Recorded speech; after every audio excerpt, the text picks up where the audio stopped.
Hai, shalom adik-adik remaja semuanya. Apa kabar hari ini?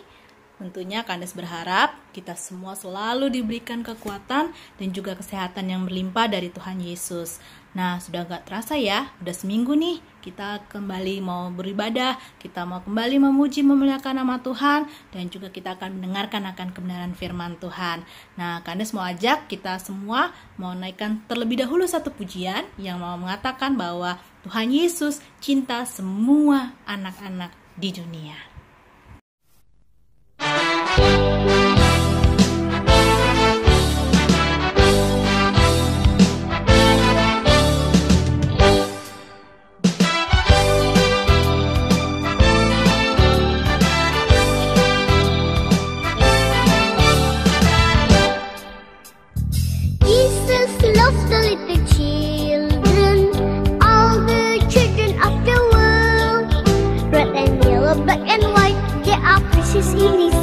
Jesus loved the little children of the world. Tuhan cinta semua anak di dunia. Kuning, putih dan hitam semua dicinta Tuhan. Tuhan cinta semua anak di dunia. Sekarang mari kita mau memulai ibadah kita. Kita mau doa terlebih dahulu. Kita minta tuntunan Roh Kudus untuk memampukan kita supaya kita boleh nanti pada saat kita mendengarkan firman Tuhan boleh dengar-dengaran dengan baik. Mari kita berdoa, lipat tangannya, tutup matanya, kita berdoa. Selamat pagi Tuhan Yesus yang baik, terima kasih pagi hari ini kami terus diberikan kekuatan, diberikan kesehatan yang berlimpah hanya daripada Engkau saja ya Bapa. Kami mengucap syukur untuk kasih Tuhan yang masih terus kami rasakan dan juga mengalir dalam kehidupan kami hari lepas hari.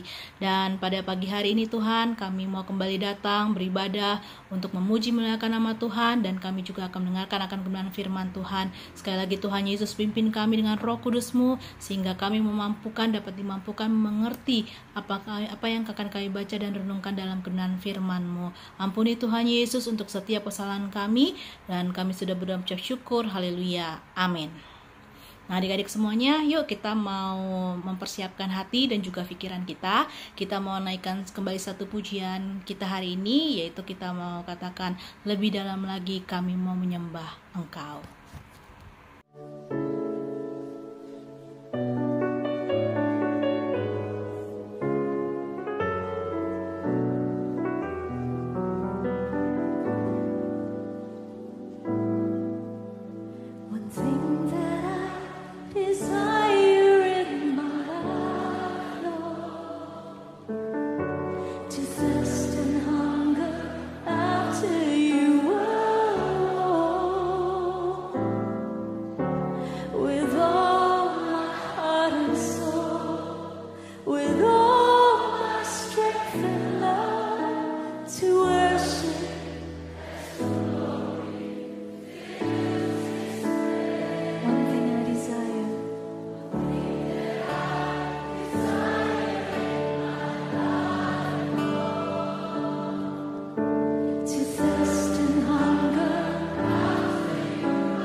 Kini kita akan masuk ke dalam renungan untuk firman Tuhan.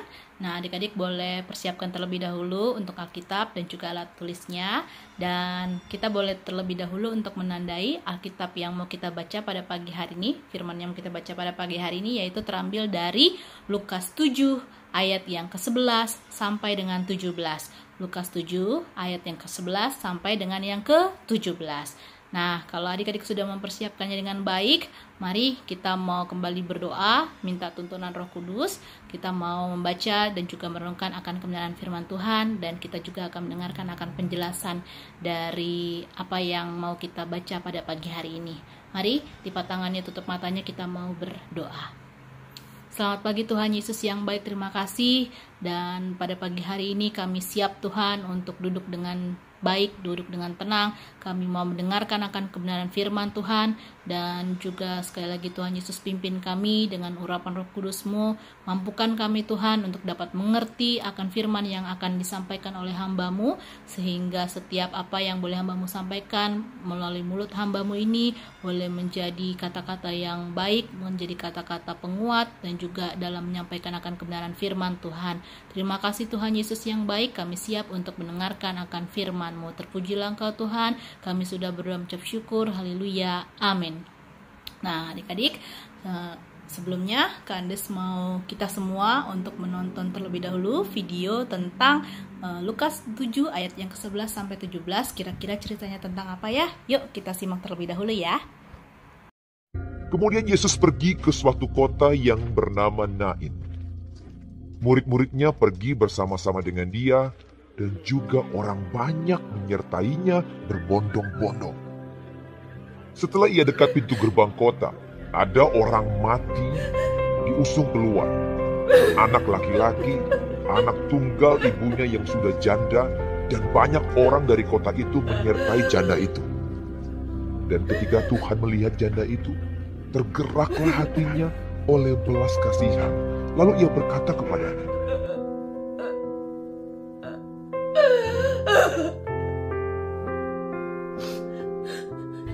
"Jangan menangis."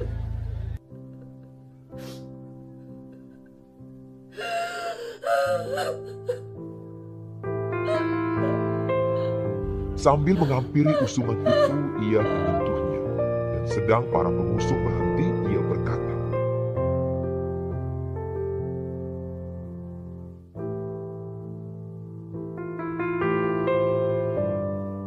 "Hai anak muda, aku berkata kepadamu, bangkitlah." Maka bangunlah orang itu dan duduk dan mulai berkata-kata, dan Yesus menyerahkannya kepada ibunya. Semua orang itu ketakutan, dan mereka memuliakan Allah sambil berkata, "Besar telah muncul di tengah-tengah kita, dan Allah telah melawan umatnya."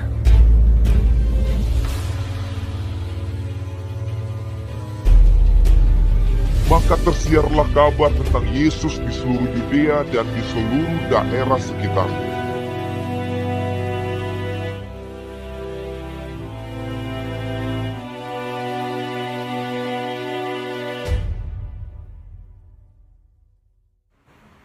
Tema kita hari ini adalah The Compassion of Christ atau belas kasih Kristus. Seperti video yang sudah kita lihat bersama-sama yang terambil dari Lukas 7 ayat yang ke-11 sampai dengan 17, adik-adik bisa melihat bahwa firman kita hari ini itu tentang seorang ibu janda di kota Nain yang hatinya sedang bersedih, yang hatinya sedang berduka dan sangat kehilangan karena anak satu-satunya atau putra tunggal satu-satunya itu sudah meninggal. Dan pada waktu itu Tuhan Yesus bersama dengan para muridnya dan juga rombongannya sedang melintasi di kota Nain. Dan pada saat melihat akan rombongan ibu janda tersebut, maka tergeraklah hati Tuhan Yesus oleh rasa belas kasihan terhadap si ibu janda tersebut. Dan akhirnya Tuhan Yesus menghampiri dan Tuhan Yesus menyentuh si anak yang sudah meninggal tersebut. Dan akhirnya bangkitlah si anak muda yang sudah meninggal, yang tadinya sudah meninggal itu akhirnya bangkit kembali dan hidup kembali, sehingga menjadikan sukacita bagi ibunya tentu saja. Nah, dari peristiwa ini ada dua hal yang mau Anda sampaikan kepada adik-adik semuanya. Yang pertama adalah bahwa Yesus menyatakan akan rasa belas kasihnya itu terhadap orang-orang yang tidak lagi memiliki harapan, terhadap orang-orang yang tidak lagi memiliki masa depan, terhadap orang-orang yang merasa sebatang kara, ya, sama seperti si ibu janda ini. Jadi pada masa dulu nasib seorang janda itu tergantung terhadap pria, ya, karena ditinggal suaminya maka si ibu ini pastinya akan kehilangan sosok pelindung, akan kehilangan seorang sosok yang dapat membantu perekonomiannya dia, gitu ya, dalam kehidupannya dia, gitu. Tapi karena meskipun suaminya sudah tidak ada, tapi si ibu ini memiliki harapan untuk selanjutnya dia hidup adalah terhadap anaknya, terutama khususnya anak laki-laki. Maka jika seorang ibu dapat memiliki anak laki-laki, maka tumpuan harapan selanjutnya itu adalah kepada si anak laki-lakinya tersebut, ya, karena anak laki-laki tersebutlah yang akan menjadi ahli warisnya dari keluarga si ibu ini, kemudian juga akan menjadi penolong dan juga akan menjadi pelindung, gitu ya, bahkan dapat mengurus si ibunya untuk masa tuanya. Nah, pada saat si ibu ini pada saat ibu ini kehilangan akan anaknya karena anaknya meninggal, tentu saja otomatis ibu janda ini merasakan duka yang amat sangat dalam, ya. Dia amat sangat kehilangan, ya, dia merasa bahwa dirinya tidak lagi berguna, dirinya tidak lagi memiliki pengharapan untuk masa depan karena dia sudah tidak memiliki suami, bahkan juga sekarang tidak lagi memiliki seorang anak, gitu ya. Jadi dia benar-benar hanya sendiri, hanya sebatang kara. Ya, oleh sebab itulah si ibu janda ini amat sangat bersedih hatinya ketika tahu bahwa tumpuan harapan satu-satunya atau pewaris satu-satunya itu sudah tidak ada atau sudah meninggal, ya. Nah, pada waktu itu Tuhan Yesuslah yang memiliki inisiatif sendiri, ya, oleh rasa belas kasihan sendiri, gitu, dengan melihat ibu janda ini yang menangis, gitu. Bahkan si ibu janda ini sebenarnya tidak meminta atau tidak memohon kepada Tuhan Yesus untuk membangkitkan anaknya, gitu, tidak, tapi Tuhan Yesus sendiri yang datang, Tuhan Yesus sendiri yang berinisiatif untuk membangkitkan anak ini karena dia melihat bagaimana ibu janda ini amat sangat bersedih hatinya, ya. Tuhan Yesus tahu bagaimana rasanya dari si ibu ini yang kehilangan akan anaknya. Tuhan Yesus itu bahkan sangat peduli terhadap orang-orang yang istilahnya mereka tidak minta, Tuhan Yesus pasti akan datang, ya kan, akan datang untuk membantu, akan datang untuk menolong, ya. Dan pada akhirnya Tuhan Yesus juga yang menyembuhkan si anaknya, dan juga Tuhan Yesus bahkan memberikan penghiburan yang sejati dengan mengatakan sesuai dengan firman yang sudah kita lihat, bahwa dia mengatakan, Tuhan Yesus mengatakan bahwa jangan menangis ibu, gitu ya. Nah, itu yang pertama. Lalu yang kedua adalah bahwa belas kasihnya lah yang membuat Yesus menyatakan akan kekuatannya atau menyatakan akan kekuasaannya, ya, bahwa Tuhan Yesus melakukan mujizat terhadap anak yang sudah meninggal tersebut hanya dengan cara menyentuh dan juga membangkitkan dia dari kematiannya, ya, menghidupkan kembali dia. Dan pada waktu itu orang-orang yang ada di sekitarnya bahkan mereka amat sangat ketakutan, tapi mereka pada akhirnya tahu bahwa inilah seorang nabi besar yang telah muncul di hadapan kita, ya, di tengah-tengah mereka. Nah, mereka pada akhirnya memuliakan nama Tuhan. Mereka melihat bahwa ternyata Tuhan Yesus memiliki kuasa yang begitu besar, yang mampu mengalahkan maut, mengalahkan kematian, sehingga anak ini boleh bangkit kembali. Dan sama seperti Tuhan Yesus juga, ya kan, memiliki kuasa yang sudah diberikan oleh Allah kepada dia untuk bisa menyembuhkan banyak orang, melakukan mujizat, bahkan hingga melakukan mujizat yaitu dengan cara membangkitkan orang mati. Nah, disinilah adik-adik semuanya, Kandes ingin menyampaikan bahwa Tuhan Yesus dengan rasa belas kasihnya, ya, yang sudah dia miliki, dia mau menolong setiap orang-orang yang berkesusahan, menolong orang-orang yang berseru kepadanya, ya, menolong orang-orang yang bahkan tidak kita minta pun Tuhan Yesus pasti datang menolong, ya kan? Contohnya seperti adik-adik pada waktu sakit, pada waktu misalkan sedang memiliki masalah, ya kan? Tuhan Yesus sebenarnya tahu, dan bahkan Tuhan Yesus sudah datang menolong kita, ya. Bahkan kita pun kalau sakit kita minta sama Tuhan gitu ya, Tuhan tolong sembuhkan saya gitu. Atau kita punya masalah juga kita selalu katakan, Tuhan tolong bantu saya, dan Tuhan pasti datang untuk menolong, ya kan? Karena apa? Karena kasihnya Dia terhadap kita semuanya. Nah, sama seperti saat ini kita tahu bahwa adik-adik itu hidup dalam dunia atau era yang penuh dengan banyak hal yang bisa adik-adik ketahui, ya. Dalam arti kita hidup di era globalisasi yang semakin maju, yang semuanya apa-apa bisa kita ketahui, ya, dari handphone kah, dari YouTube, dari televisi, atau dari handphone, atau dari manapun gitu ya, dari internet kita tahu akan semua hal tentang dunia ini gitu ya.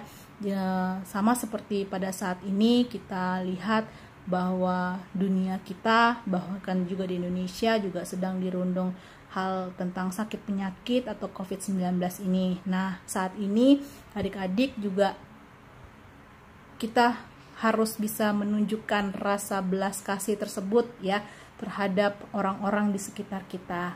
Hari ini kita mau belajar bahwa meskipun adik-adik hidup di dunia yang semuanya serba enak, yang semuanya serba mudah pada saat ini, ya, tapi jangan menutup kemungkinan juga untuk adik-adik tetap memiliki rasa belas kasihan untuk menolong orang lain, bukan hanya melalui visual, tapi tentunya adalah rasa atau belas kasih tersebut secara real atau secara nyata, yaitu misalkan pada saat adik-adik melihat pemulung, misalkan adik-adik melihat orang-orang yang tidak mampu makan, yang tidak bisa mencukupi akan kebutuhan sehari-harinya, bukan hanya orang-orang di sekitar, bahkan mungkin juga teman kita atau saudara kita yang mengalami hal tersebut. Ayo mari sama-sama kita tunjukkan rasa belas kasih tersebut, ya kan?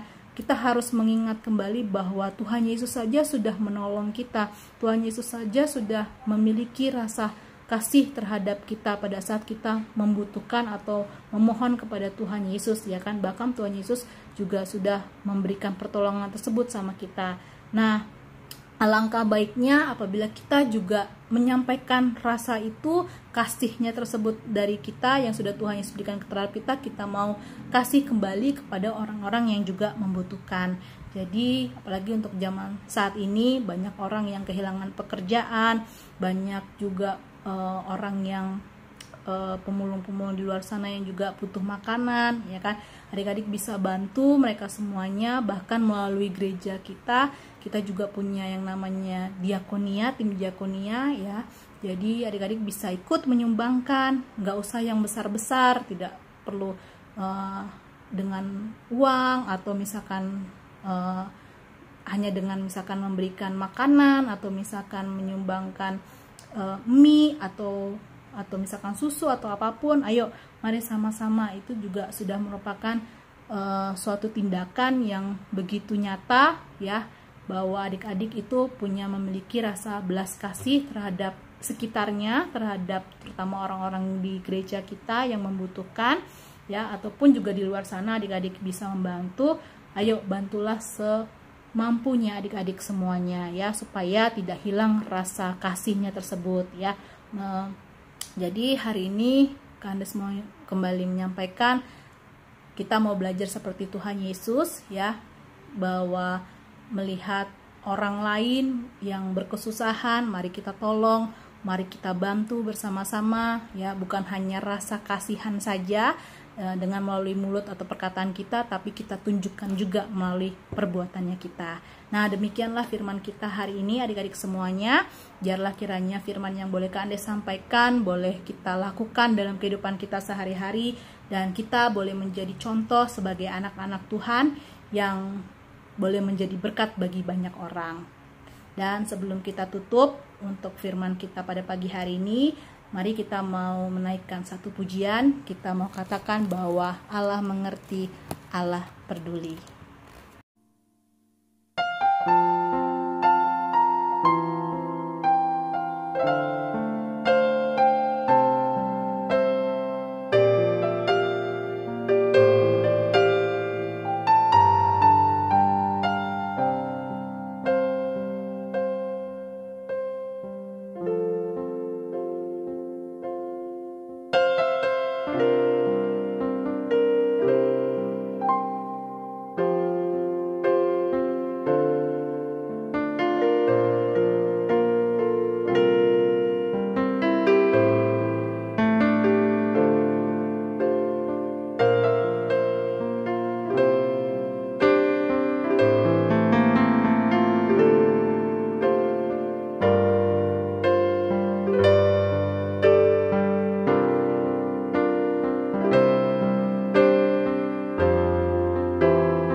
Tuhan Yesus, terima kasih Tuhan atas pemberitaan firman yang telah kami dengarkan pada pagi hari ini.